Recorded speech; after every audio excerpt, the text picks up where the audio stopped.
Now, why are the banks so important?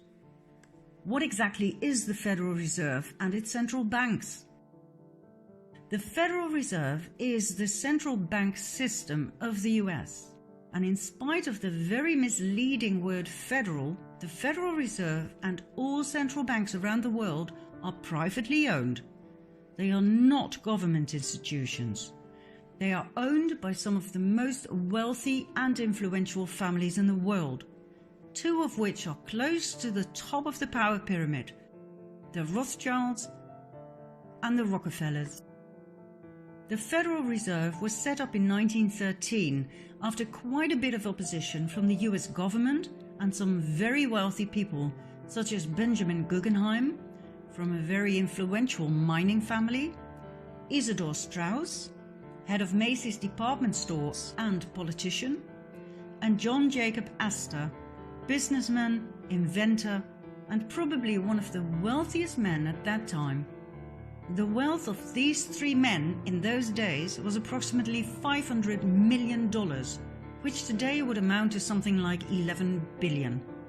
These men were so rich they could not be bought, not by any bank. What else did they have in common?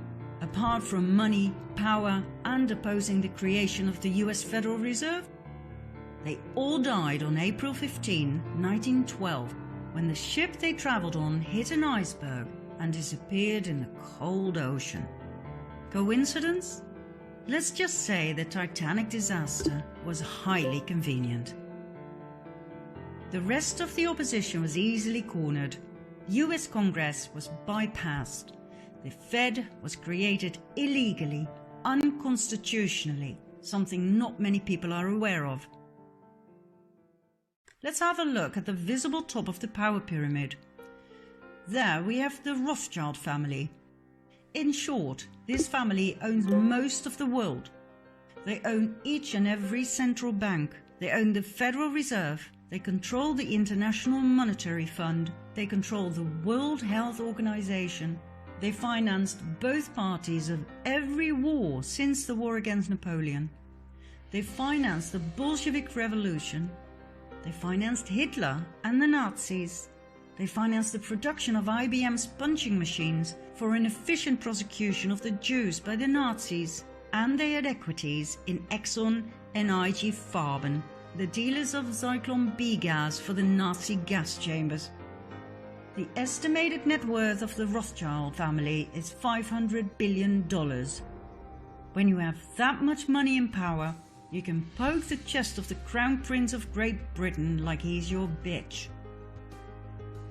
And when you oppose their power and try to stop them from taking over your banking system by setting up a central bank in your country that loans money to you at insane interest rates that you can never pay back, so that your country becomes the eternal slave to the Rothschild banking system, as happened to every country around the world, you are either ousted or killed.